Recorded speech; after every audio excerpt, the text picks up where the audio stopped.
Não, não é isso aqui.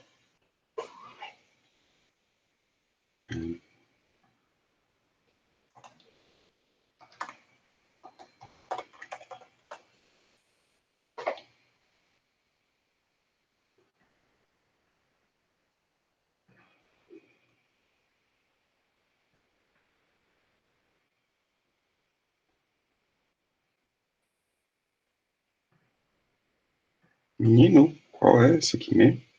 Ah, aqui, ótimo. Então, acho que a equação que eu passei para vocês era x ao quadrado y, né?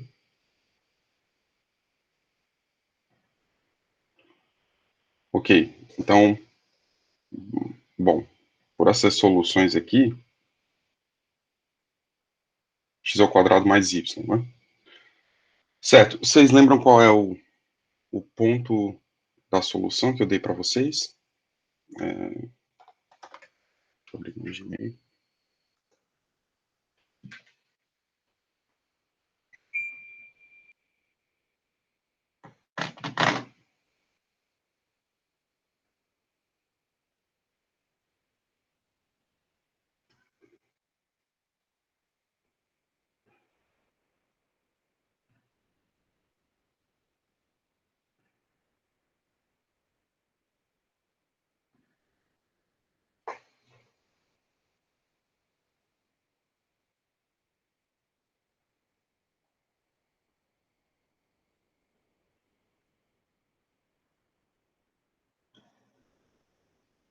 Qual foi o ponto inicial que tu usou, Nonato?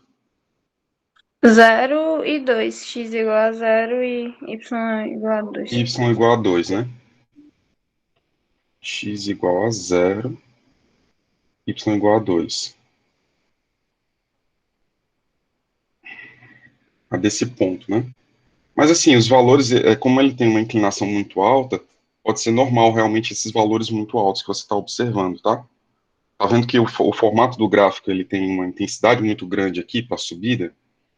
Então, como você usou esse ponto aqui de solução, à medida que você vai aumentando aqui os valores de x, esse valor vai ficando muito alto e a diferença vai ficando grande também, né?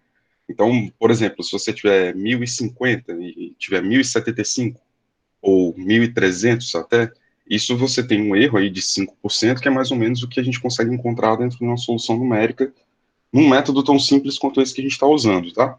Então, eu queria postar logo, mostrar aqui para vocês essas inclinações, justamente para... Não estou apresentando, porque eu sou retardado.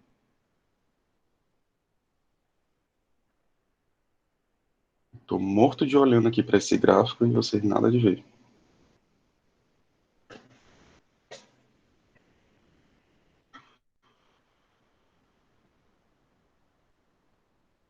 Pronto, agora sim. Agora vocês estão vendo, tá vendo, Alexander? O gráfico é para ficar mais ou menos assim, quando você coloca a função e aí dentro dessa faixa de parâmetros. Deixa eu ver se eu coloco aqui menos 50 para a gente ter mais espaço.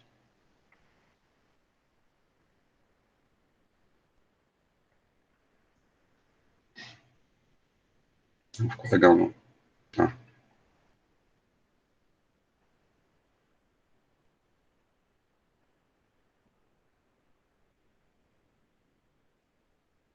Então, isso aqui seria mais ou menos o campo de direções. É óbvio que não está tão legal, porque está espaçado aqui, né, no sistema, mas aqui, consigo dar o zoom.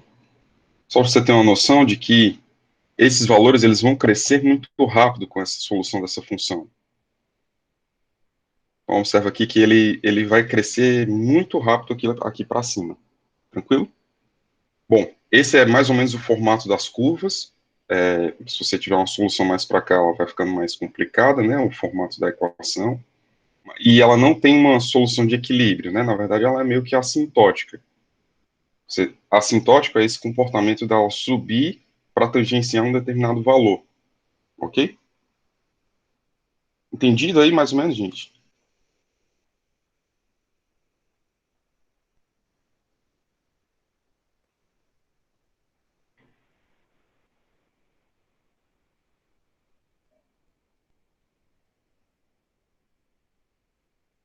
Os valores que você está falando, Alexander, são a diferença entre os valores da solução numérica e da solução exata.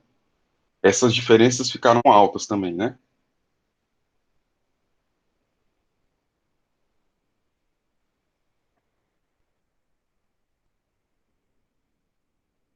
Não, tudo bem. A solução numérica, ela realmente é para poder ficar com um valor mais alto por conta desse comportamento assintótico aqui da solução. Quando você tem essas curvas bruscas aqui dentro de uma solução, isso faz com que esse método numérico que a gente está investigando, você se perca. Então, é como se você estivesse avaliando sempre a tangente, e aí o que, é que acontece com o carro quando você está fazendo uma curva muito brusca? Ele tenta sair pela tangente, né? Então, é muito parecido isso que está acontecendo com a solução. Quando você tem essas bruscas curvas aí, a tangente, o valor da tangente vai se separar muito rápido do valor que você tem de solução. Tranquilo? Mas eu acho que vocês todos compreenderam aí o que é o campo de direções, conseguiram identificar que não tem uma solução de equilíbrio para essa solução aqui dessa equação diferencial. Vocês conseguiram também perceber que o método numérico não é a perfeição do mundo, por isso que a gente prefere aprender os métodos de solução analítica. Mas também esse é só um dos métodos e um método mais básico, só para vocês terem uma noção do que é a solução numérica. Vocês aprendem a resolver com robustez uma equação diferencial em uma disciplina chamada análise numérica. Então, é uma disciplina toda só para você aprender a usar métodos computacionais para você conseguir resolver equações diferenciais.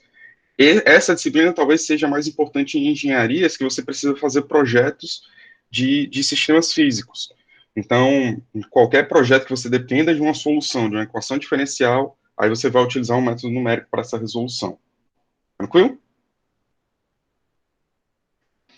Mais alguma dúvida? Vocês querem perguntar mais alguma coisa? Só que eu tenho conseguido responder aí para vocês. Beleza? Bom, ok, então, cansamos de falar de equações de primeira ordem, vamos falar para a segunda ordem agora, né? Então, tudo que a gente aprendeu foi sempre para equações de primeira ordem. Só que, na verdade, sistemas físicos, eles não necessariamente se comportam como sistemas de ordem 1. O que é o sistema de ordem 1? O sistema de ordem 1 é aquele que uma equação diferencial que eu descreve, ela é de primeira ordem também. Então, por exemplo, a gente consegue escrever uma equação diferencial aqui na forma completinha dela.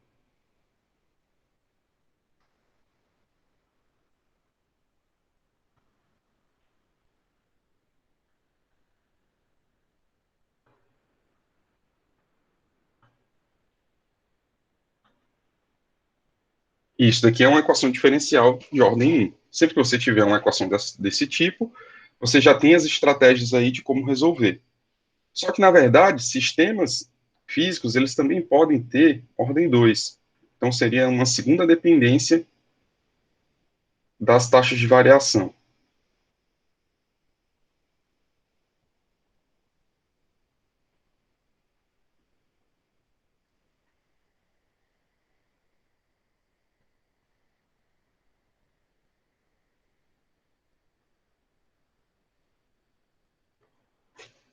Ok? Então, normalmente a gente chama isso daqui da segunda derivada. Isso daqui é a primeira derivada, o termo de primeira derivada, coeficiente da primeira derivada, coeficiente da derivada de ordem zero e o termo de não homogeneidade, como vocês já conhecem aí de sempre, ok? Para a gente começar a ter as estratégias, a gente vai repetir a mesma estratégia que a gente fez para os sistemas de ordem 1. A gente vai fazer agora, a gente vai pegar os casos mais simples, vai entendendo esses casos mais simples e vai aumentando a complexidade das equações diferenciais, ok? Aí quando a gente chegar naquele ponto que Deus nos ajude, aí a gente vai lá e busca uma solução computacional de alguma forma. Vamos lá. Então, o caso mais simples possível disso daqui. O caso mais simples é que todos esses coeficientes que estão aí junto com cada um desses termos sejam, sejam valores numéricos ali, 2, 3, 4,15, ok? Então, a gente pode falar que a gente vai tentar resolver hoje as equações diferenciais de ordem 2 com coeficientes constantes.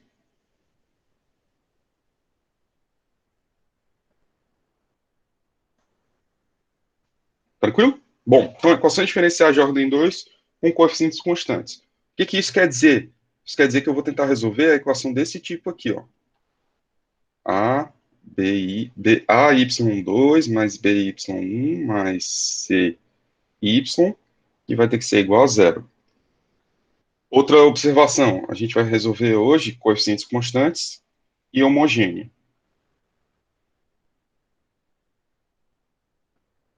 Vocês devem se lembrar que a nossa vida se tornou um inferno depois que eu coloquei uma equação não homogênea.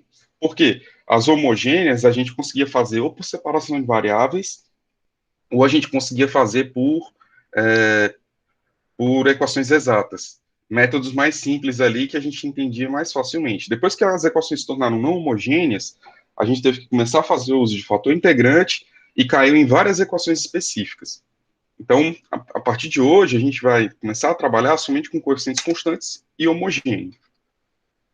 Ok, então, aqui a gente tem que fazer um esforço para poder a gente tentar entender qual é a função y, que, quando você deriva a primeira vez, deriva a segunda, e faz uma combinação linear, ela dá igual a zero. Vou repetir. Então, eu tenho aqui a função y, eu vou derivar essa função uma vez aqui, y duas linhas, desculpa, duas vezes, vou derivar uma vez, y', e vou pegar ela mesma. E vou fazer aqui uma combinação linear. O que é essa combinação linear entre esses três negócios aqui? Se vocês lembrarem aí de álgebra linear, a combinação linear aqui de qualquer coisa seria a combinação linear aqui das funções f, g e h, é justamente você somar cada uma delas, multiplicando por uma constante. Valeu, Nonato, se cuida aí. AF mais BG mais CH. Então, isso daqui é uma combinação linear. E aí vocês estão vendo que essa equação diferencial aqui, a gente está escrevendo essa equação diferencial como sendo essa combinação aqui linear, e aí isso daqui vai ter que ser igual a zero. Ok, certo, tudo bem que a gente entendeu que isso é uma combinação linear dessas três funções, só que aí eu preciso entender, se eu tenho aqui essas três funções, a derivada de cada uma delas vai dar zero, o somatório aqui dessa combinação linear vai ser zero só por multiplicar por constantes. Então, quando eu tiver uma função, não posso ter uma função que vá mudar muito de forma quando ela for derivada. Quais são as funções que permanecem numa mesma base, ou seja, ela permanece com a mesma estrutura, quando você deriva ela uma vez e duas vezes? Para pensar comigo aí. Se a gente for parar para pensar, por exemplo, em funções polinomiais,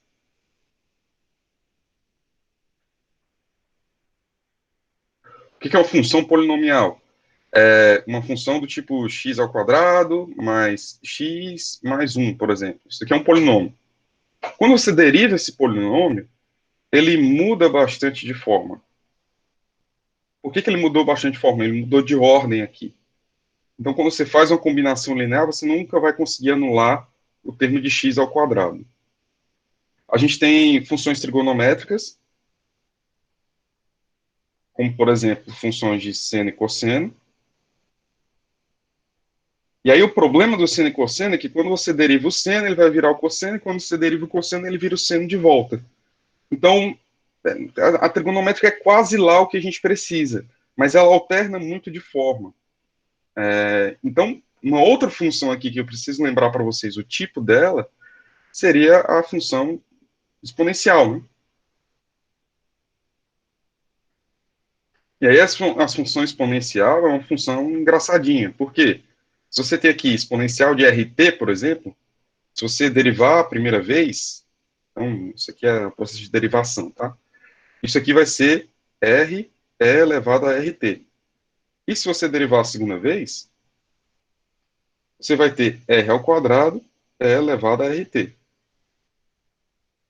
Tá vendo que ela permaneceu com a mesma base aqui, ó? Ela só está mudando por um valor aqui constante que está próximo a ela. Então, desses três casos aqui que a gente está pensando, a função exponencial é uma boa função para a gente tentar testar para saber se é solução. Ok? Vamos ver. Então, o que eu estou fazendo agora? Eu estou testando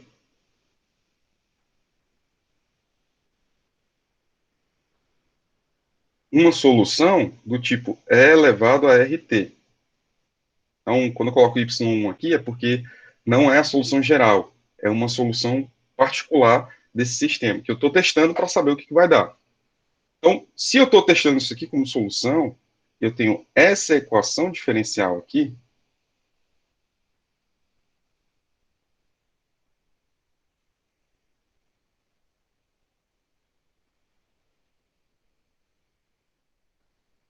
isso. Então, eu vou substituir essa equação, essa relação aqui. Então, a gente vai obter o seguinte: A que multiplica E elevado a RT, duas linhas, mais B que multiplica E elevado a RT, linha, mais C que multiplica E elevado a RT. Vai ser igual a zero. Ok? Bom, então a gente já viu aqui que a segunda derivada aqui da exponencial vai ser R ao quadrado E elevado a RT, mais BR E elevado a RT, mais C que multiplica E elevado a RT. Vai ser igual a zero. Tranquilo? Bom, então, aqui só para a gente conseguir ficar melhor da vida, eu vou colocar em evidência aqui o E elevado a RT. E a gente vai obter a seguinte equação: AR ao quadrado mais BR mais C, que multiplica E elevado a RT, que é igual a zero. Ok, quando isso daqui vai ser verdadeiro? Então a gente tem dois termos aqui. A gente tem o primeiro termo, que é essa equação aqui, e a gente tem esse segundo termo aqui. Quando cada um deles vai ser zero? Eu já posso adiantar para vocês aqui que a exponencial de RT, ela nunca vai ser zero, a não ser que você faça o t tender a menos infinito. Aliás, RT tender a menos infinito. Então, assim, dentro do que a gente está pensando, se a gente está querendo descobrir quais são os valores de R para a solução, ela nunca vai ser zero.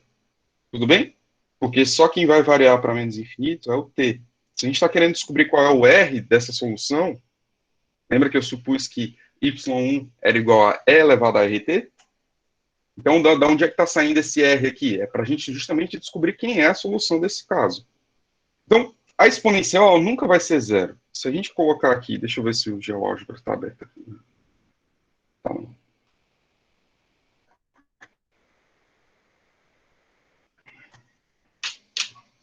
Só para encher o saco um pouquinho mais de vocês com o GeoAlgebra.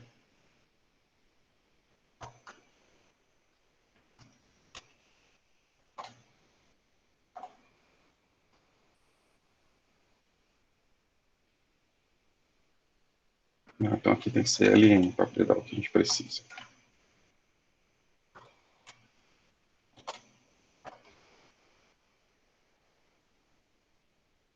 Não, não vou conseguir fazer aqui não. O que eu quero te dizer é que o gráfico aqui o gráfico da função exponencial, ele sempre vai ser um negócio decaindo se você tiver valores negativos de R. Se você tiver valores positivos, ela só vai crescer indefinidamente. Só que aí ela nunca vai passar de zero. Você nunca vai conseguir elevar isso daqui a um termo que vai fazer com que a exponencial seja negativa.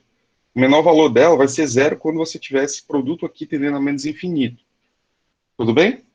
Então, o que vai conseguir fazer essa solução ser verdadeira é se a gente utilizar isso daqui como sendo o que vai dar igual a zero. E aí, é isso daqui a gente define o que é a equação característica de uma equação diferencial.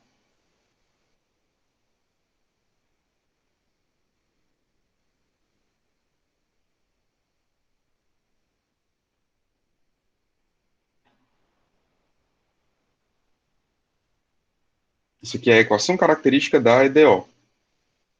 Tudo bem? Só lembrando, cada um desses parâmetros aqui, A, B e C, são aqueles A, B e C que estão ali na equação diferencial original. Tudo bem? Bom, então, como é que a gente sabe que isso daqui vai dar zero? É só vocês lembrarem da fórmula de Bhaskara, né? Então, para que isso seja zero, você vai ter três casos. As soluções para que isso dê zero. Você vai ter R1 e R2, como é uma equação de segunda ordem, você vai ter duas soluções. R1 e R2 podem ser diferentes, reais e distintas.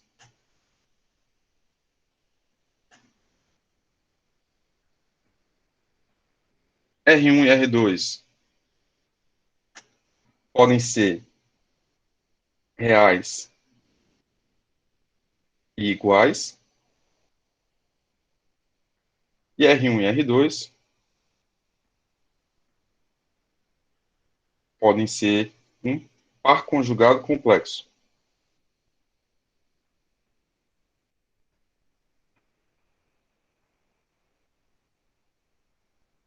Ou seja, R1 e R2 vão ser do tipo alfa mais ou menos beta i. Vai ser um número complexo. Então, essas são as opções que a gente tem. A depender do quê? A depender do delta. Então, se o delta for positivo, você tem delta da onde? Da equação de Bhaskara, né? E vocês lembram dela. B ao quadrado menos 4ac, né? Então, o delta for positivo, isso daqui vai te indicar que são raízes reais distintas. Se o delta for igual a zero,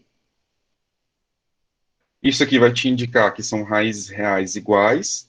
E se o delta for negativo, isso aqui vai te indicar que é um par conjugado complexo. Só lembrando aqui, fazendo aqui uma rememória para vocês, o que é, como é que você resolve um polinômio de segunda ordem, um polinômio de ordem 2, tá? Então, você vai utilizar aqui a sua solução R, 1 e 2, ela vai ser menos B, mais ou menos, raiz de delta, sobre 2A. A, B, cada um desses aqui, são esses mesmos parâmetros aqui que estão descritos na equação diferencial, tá? Na equação diferencial, que também estão na equação característica da equação diferencial. R1 e 2, agora a gente vai falar sobre o delta. O delta aqui é B ao quadrado menos 4A vezes C. Tudo bem? Ok. A gente conseguiu resolver a equação diferencial? Ainda não. A gente vai separar isso daqui em três casos. Então, isso aqui vai ser o caso 1. Isso aqui vai ser o caso 2. E isso aqui vai ser o caso 3. Tudo bem? Bom, então a gente está separando em cada um deles em um caso diferente, para que a gente possa separar aqui e trabalhar cada um deles para achar qual é a solução.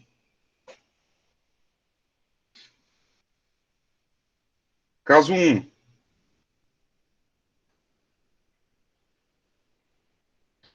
Como é que eu identifico que a equação diferencial de segunda ordem, homogênea, com coeficientes constantes, ela ela participa desse caso 1, a solução dela é desse tipo caso 1 aqui, é quando você tem o delta maior do que zero. Quando você tem o delta maior do que zero, então você consegue calcular que é R1 como sendo menos B mais raiz de delta sobre 2A, e R2 como sendo menos B menos raiz de delta sobre 2A. Então, R1 e R2 são distintas. E aí, qual é a solução para esse caso? Isso quer dizer o quê? Que eu comecei supondo que a nossa solução do tipo 1 é igual a E elevado a R1T, e eu acabei sabendo que eu tenho duas agora, Y1 e Y2, que são do tipo R1T e R2T. Aqui, então, nesse caso 1, a gente vai aprender o primeiro ponto. Tem várias palavrinhas novas hoje nessa aula que vocês vão aprender, tá? Isso aqui eu vou usar o princípio da superposição.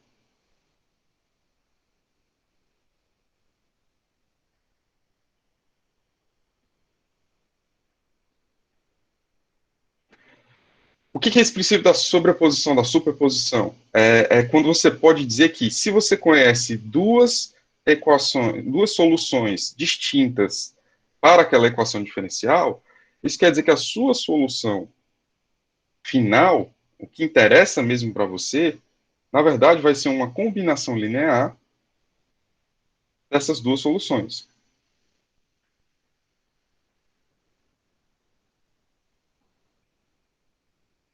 Eu vou deixar isso aqui como sendo uma questão da lista, para vocês provarem que se y1 é uma solução da equação diferencial, se y2 é uma solução da equação diferencial, então esse y aqui, como sendo uma combinação linear dos dois, também vai ser uma solução da equação diferencial.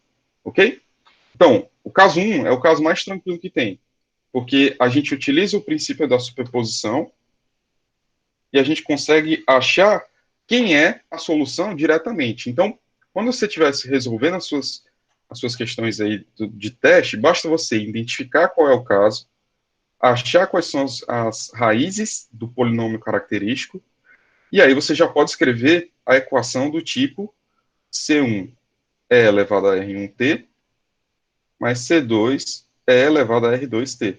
E isso aqui já vai ser a tua solução geral da equação diferencial. Tudo bem? Vamos lá. Por que que a gente tem duas constantes, enquanto que quando a gente estava trabalhando com o sistema de ordem 1, a gente só tinha um? Eu vou fazer um exemplo aqui do lado, para a gente tentar entender o porquê disso.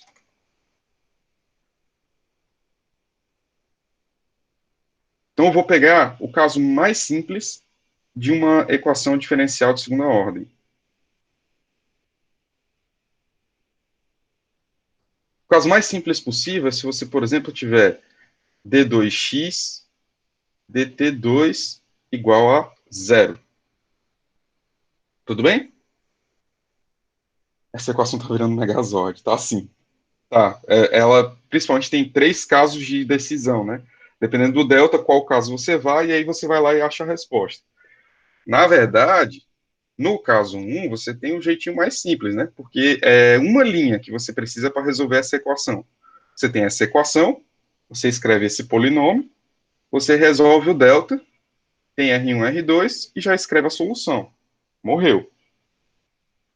Os outros casos é que vão realmente complicando um pouquinho mais. Então, eu estou só querendo aqui esse exemplo. Qual é o objetivo desse exemplo? É mostrar para vocês que toda equação de segunda ordem vai ter duas constantes de integração. Por quê? Porque você integra duas vezes para resolver.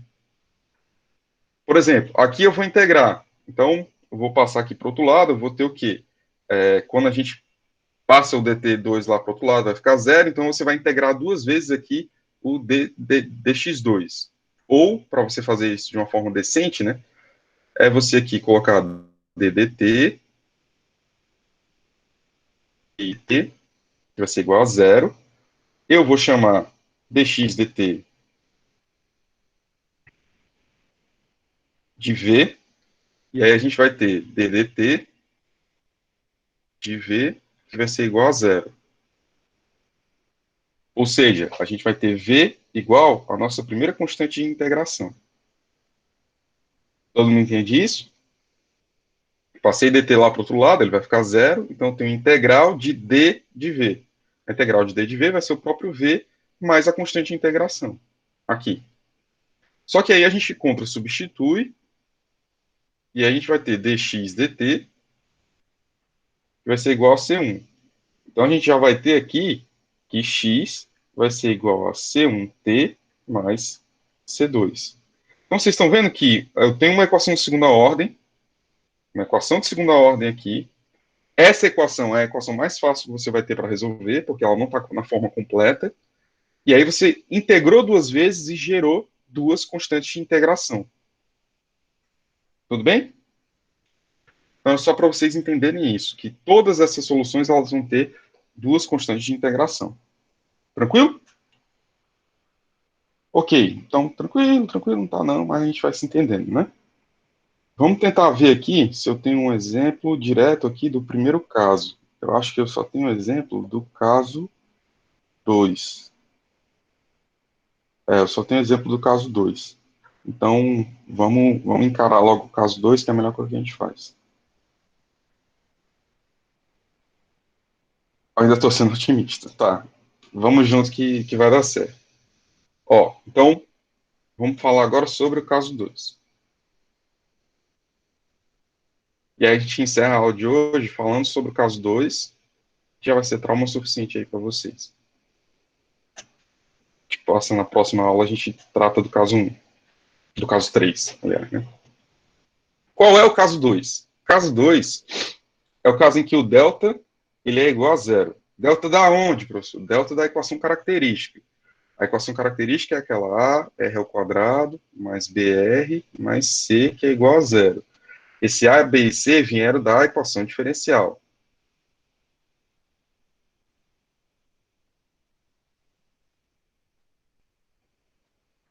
Então, a gente está resolvendo essa equação diferencial e ela fez o favor de ter um delta igual a zero. O que é que quer dizer o delta igual a zero na equação, na forma de resolver, na fórmula de Bhaskara?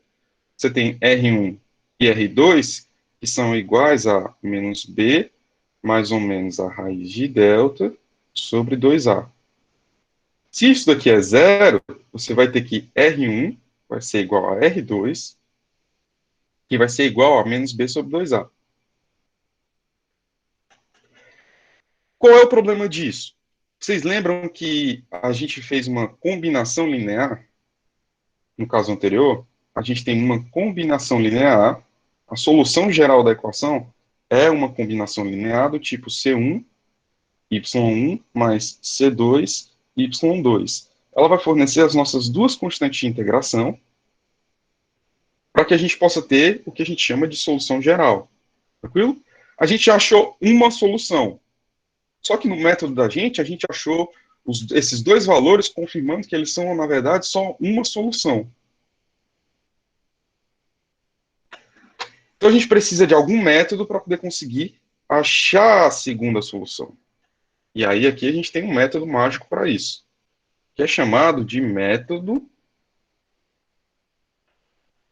de D'Alembert.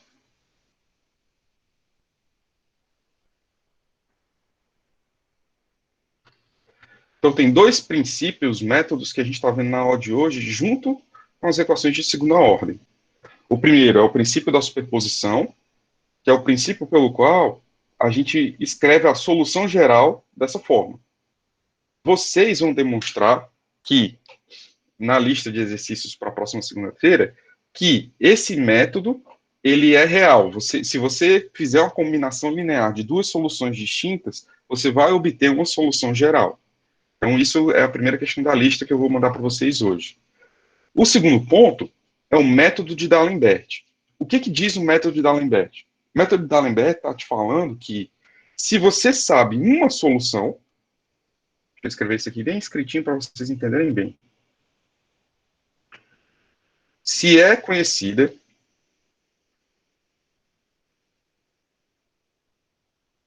uma solução da equação diferencial, por exemplo, y1 igual a r, r1, 2, eles são iguais, né? Vezes t, e é conhecido, você conhece essa solução. Y2 escrita do tipo V que multiplica Y1 também é solução.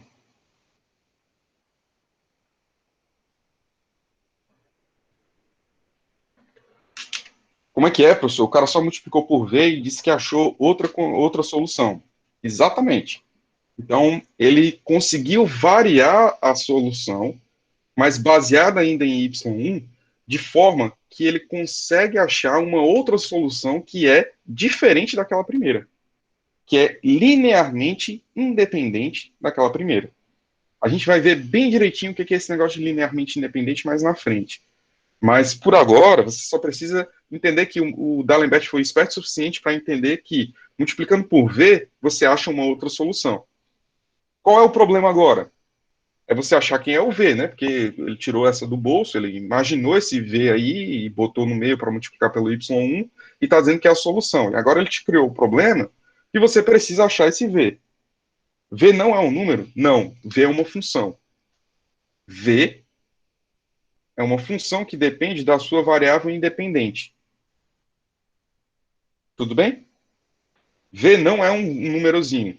Se V fosse um número, y1 e y2 seriam linearmente dependentes. Seriam, no ponto de vista da nossa solução geral, seriam iguais. Vamos ver, essa pergunta do Rodrigo é muito importante. Por que que isso seria um LI? Por que que, se V for um número, eu tenho y1 e y2 iguais do ponto de vista da nossa solução geral? Lembra que a gente já faz uma combinação linear delas? Então, se y2 for um número vezes y1, vou botar aqui um número k, só para você não confundir com a função v. Na verdade, isso aqui tudo é só um número. Lembra daquela malandragem que eu fazia com vocês de mudar as constantes?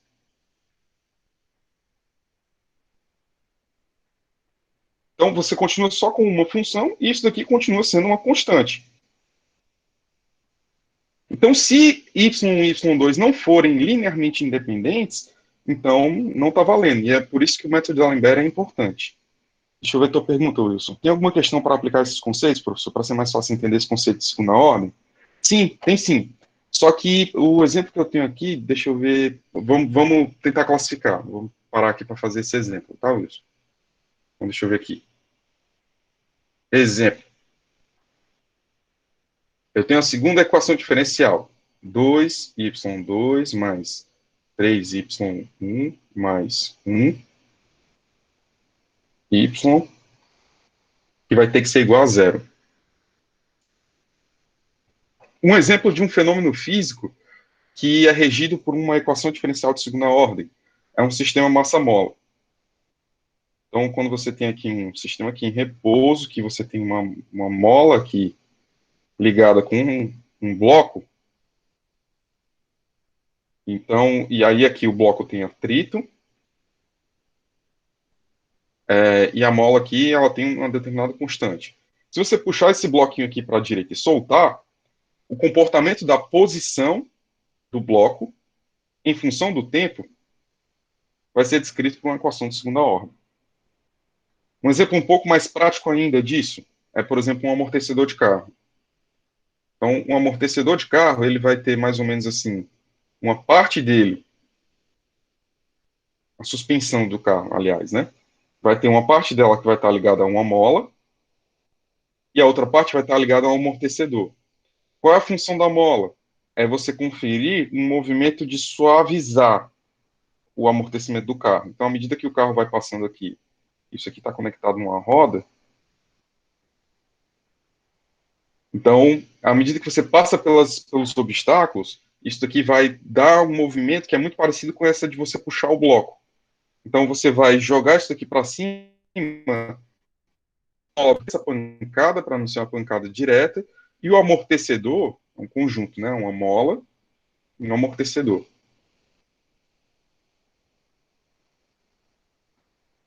E aí o amortecedor ele vai fazer o quê? Ele vai funcionar como sendo um sistema de dissipação dessa energia que foi jogada para a mola.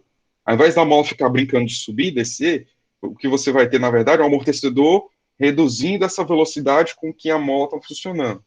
Então, uma forma infantil de você entender o que é esse amortecedor é como se você tivesse um fluido e você tivesse um bloquinho aqui para ser arrastado. E aí a viscosidade do fluido vai causar esse arraste aqui na mola. Tudo bem?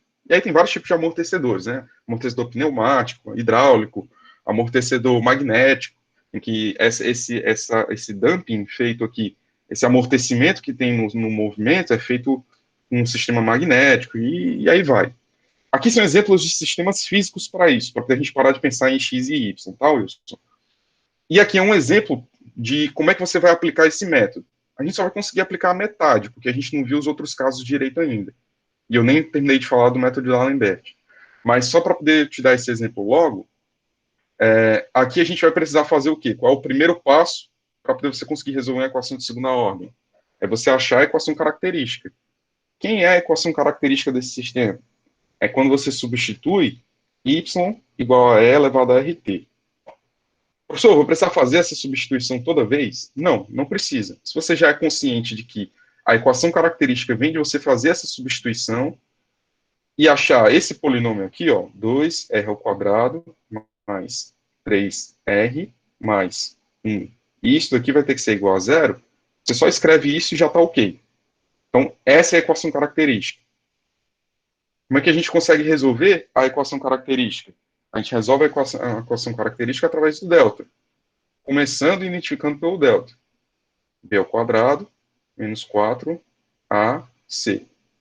Então, isso daqui vai ser 9 menos 4, que multiplica 2, que multiplica 1. Então, aqui a gente vai ter 9 menos 8, 1. Tudo bem? Então, esse é o nosso delta. Terceiro ponto. Você vai usar esse delta para achar quais são as raízes. Então, as raízes é R1, R2, que vai ser igual a menos B, menos 3, mais ou menos raiz de delta, raiz de 1, sobre 2A. 2 que multiplica 2. Então, isso daqui vai te dar R1 igual a menos 3, mais 1, menos 2, menos meio, né? Isso daqui vai te dar R2, que é igual a menos 3, menos 1 vai dar menos 4, dividido por 4 vai dar menos 1.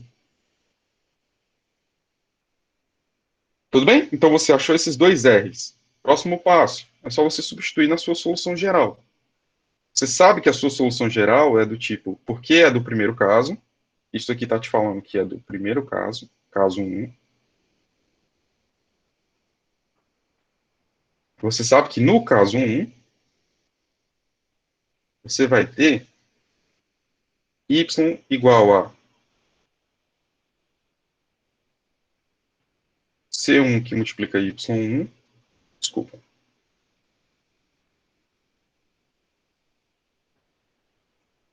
C1 que multiplica E elevado a R1t, mais C2 que multiplica E elevado a R2t.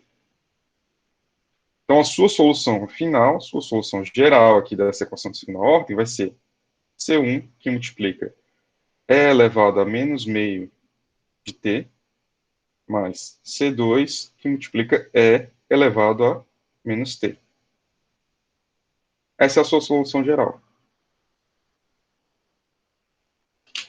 Alguns de vocês vão dizer que preferem as equações de segunda ordem porque elas são meio que receitinha de bolo. Você olha para a equação, define qual é o caso, já pega o tipo de solução e substitui os R's. Entendeu? Então, alguns de vocês vão gostar mais dessas equações diferenciais. Outros que não conseguirem lidar muito bem com essas receitas de bolo vão dizer que preferem as de primeira ordem, porque é você usar os seus conhecimentos de cálculo para poder você resolver alguma equação. Então, cada um vai ter suas preferências, mas é assim que se resolve uma equação de segunda ordem. Você já vai direto lá no mapa do tesouro, qual é a ordem de coisas que você tem que fazer, e você executa. A gente só conseguiu resolver o caso 1 até agora. A gente precisa entender como é que é o caso 2 e 3, para poder, então, a gente conseguir fazer exercícios de uma maneira mais ampla. Porque senão todos os exercícios vão ser desse tipo de substituição. Tranquilo? Então, eu vou tentar só mostrar como é que é a solução do caso 2, e a gente entende melhor de onde é que veio essa solução a partir da próxima aula, tá? E aí eu já consigo botar alguns exercícios para vocês irem brincando. Tranquilo? Bom, voltando aqui então para o caso 2, método de D'Alembert. Então, a gente parou aqui para fazer esse exemplo quando a gente estava trabalhando sobre o método de D'Alembert. Qual é o método de D'Alembert? Eu tenho que conseguir descobrir qual é a outra solução da equação diferencial. Para isso, eu vou substituir essa equação diferencial, essa solução, por uma combinação que não é linear, de y1. Então, v é uma função que a gente vai tentar descobrir por meio da derivação. Tudo bem? Sucesso. Então, vamos colocar aqui rapidinho e a gente vai trabalhando isso em listas de exercícios.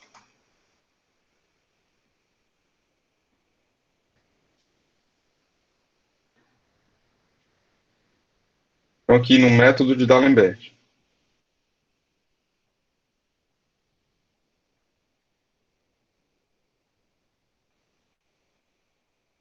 Então, no método de D'Alembert aqui, a gente vai fazer a substituição efetiva. Então, y2, ele vai ser igual a v que multiplica y1. Só que o nosso y1 a gente já sabe que é e elevado a menos b sobre 2a, que multiplica t. Lembrando, t é a nossa variável independente.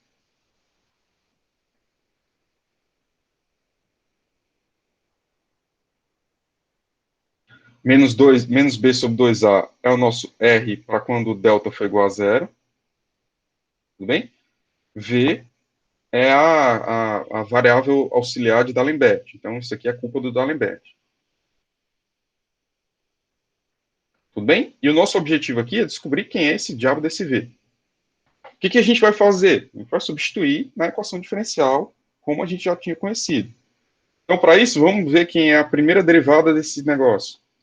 Então, y2' y2' vai ser V, eu sei por que essas coisas mudaram de cor. Meu irmão, esse OneNote é cheio de bruxaria, velho. Vamos lá. Então, vou derivar, estou derivando um produto de duas funções. Então, vou pegar a primeira vezes a derivada da segunda, menos b sobre 2a, que multiplica e elevado a menos b sobre 2a t.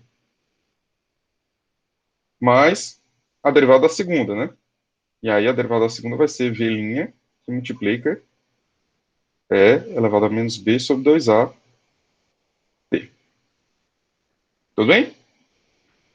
Eu vou precisar também da segunda derivada. Professor, por que o senhor está fazendo derivada? Porque você tem que lembrar que a nossa equação diferencial ela é do tipo a y2 mais by, linha, mais c, que é igual a zero. Então, eu já não preciso... Ah, cy, né? Eu já tenho aqui quem é o y, eu já sei quem é o y', e agora eu preciso saber quem é o y duas linhas, para só colocar no a, b, c e substituir. Isso vai ficar enorme. Vai, mas a maioria das coisas vão se cancelar. Então, quando você fizer essa derivada de novo, aí você vai obter aqui essa derivada desse negócio todo aqui.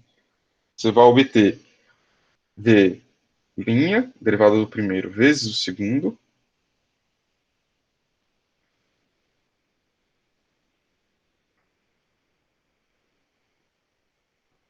mais o primeiro vezes a derivada do segundo. Então, vai ficar b ao quadrado sobre 4a ao quadrado, e elevado a menos b sobre 2a. Só de onde é que saiu esse b ao quadrado e esse a ao quadrado? Foi porque eu derivei de novo, e aí ele desce multiplicando de novo aqui, certo? Mas a gente vai ter aqui v duas linhas, que multiplica e elevado a menos b sobre 2a, t, mais v', que multiplica menos b sobre 2a, elevado a menos a, t.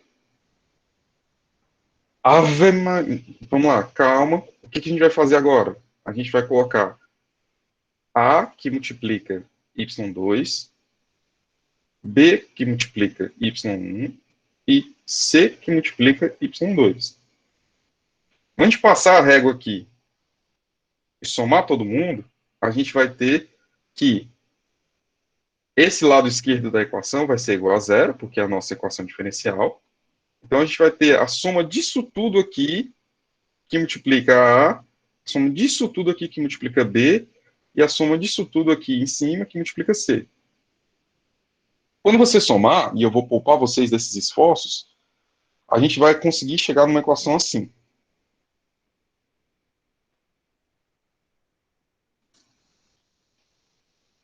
Já cancelando algumas coisinhas com algumas coisinhas, a gente vai ter uma relação que é aproximadamente dessa forma.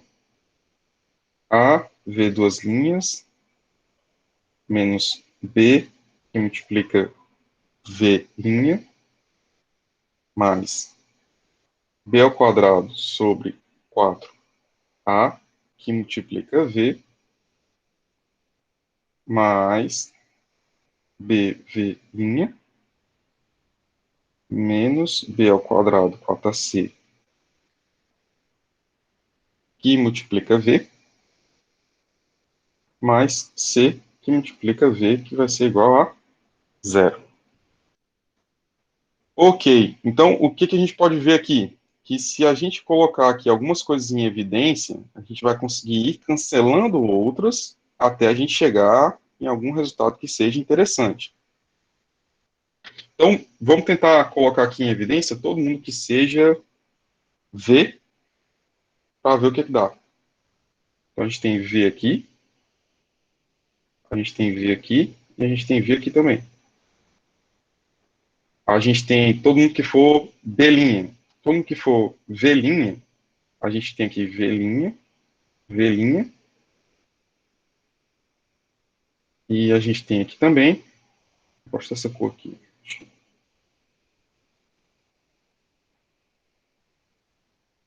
E a gente tem V aqui, V duas linhas. Então, é só quem eu vou colocar em evidência. Tranquilo? Deixa eu ver se eu não estou esquecendo de nenhum termo. AV duas linhas, menos BV', mais B ao quadrado sobre ACV, mais BV', menos B ao quadrado sobre 2AV, mais CV. Tudo certo. Então, ok. Então, o que a gente vai ter aqui? A gente vai ter que colocar... Não, aqui eu errei só isso aqui. Isso aqui é sobre 2A. Professor, de onde é que veio isso aqui tudo? Veio de você simplificar essa soma que a gente está fazendo, tá?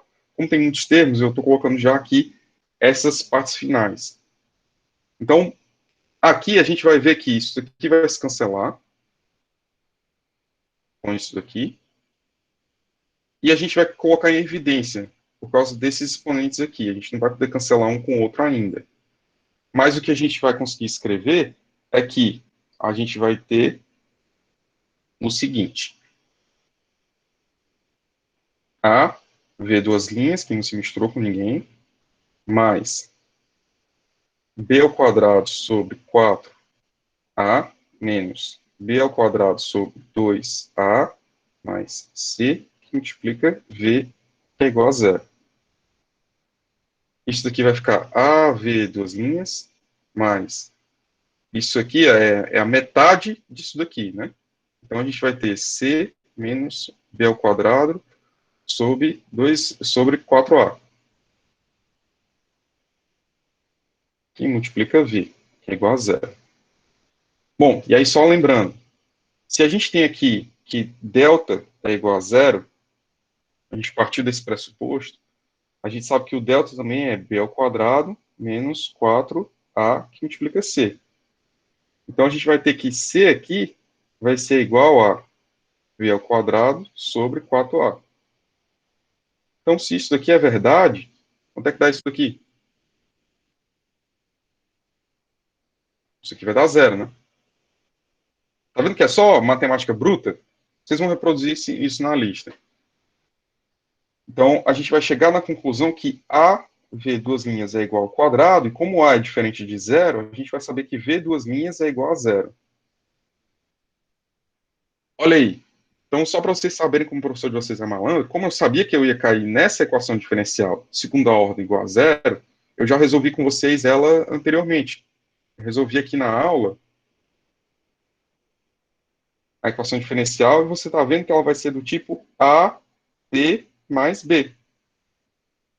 Só não entendi. É só você se tocar que isso daqui é x duas linhas igual ao quadrado. É a mesma coisa que a gente está chamando de V. Então a gente sabe que o nosso V vai ser igual a C1T mais C2. Tudo bem?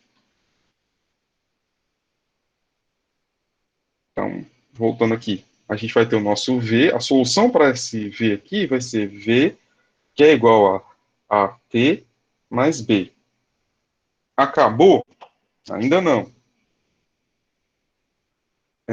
O que a gente precisa agora é fazer a nossa solução final, que aí, é isso mesmo. Mas vocês só vão fazer isso uma vez, porque depois o método é que nem a gente resolveu o caso 1. Aí você olhar, ver que o delta é igual a zero e já coloca a solução. Eu só estou tentando demonstrar para vocês que o y2 de D'Alembert, ele é desse tipo. AT mais B, que multiplica E elevado a RT. Então, se o y2 é dessa forma, o y1 é dessa forma aqui,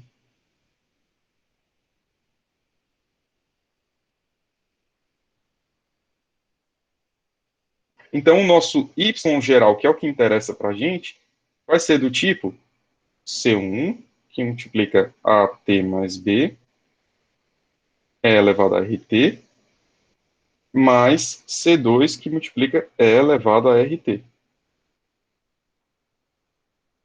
Se vocês observarem, esse y aqui no final das contas, você vai conseguir escrever ele como sendo C1T mais C2, que multiplica E elevado a RT. Pronto, só isso, acabou. Não precisa gritar, não. Então, o caso 2, quando você identifica que o delta é igual a zero, a solução vai ser desse tipo. É só você escrever direto, pegando quem é o R, e você já tem a solução. Tranquilo? Em um minuto a gente consegue fazer um exercício aqui. Se eu tiver, por exemplo, um minuto. Se eu tiver a equação diferencial que é do tipo y duas linhas mais 4y linha mais 4y. Só estou um pouco desorientada, pendurada aqui no soro, só isso, né? Calma, vamos lá. Então, se o exemplo é desse tipo, vamos ver quanto é que dá o delta. O delta vai ser b ao quadrado, 16, menos 4 vezes c. Tudo bem? Então, o delta aqui vai dar zero.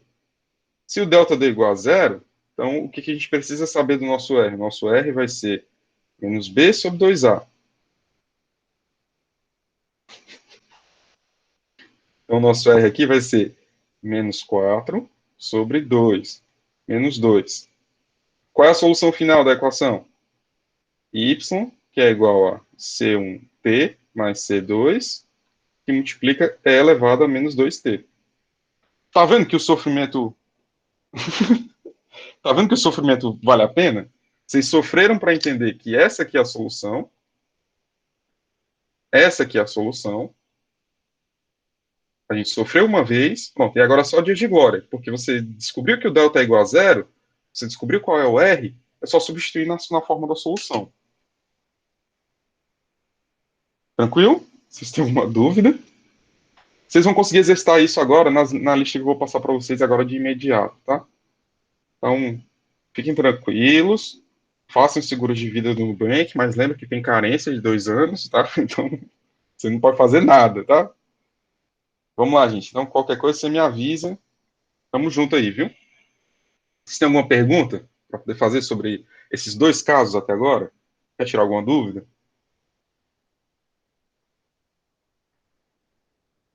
Se alguém perguntar alguma coisa, vocês se matam, assim, né? Eu, pelo menos, matava o aluno que fazia pergunta no final da aula.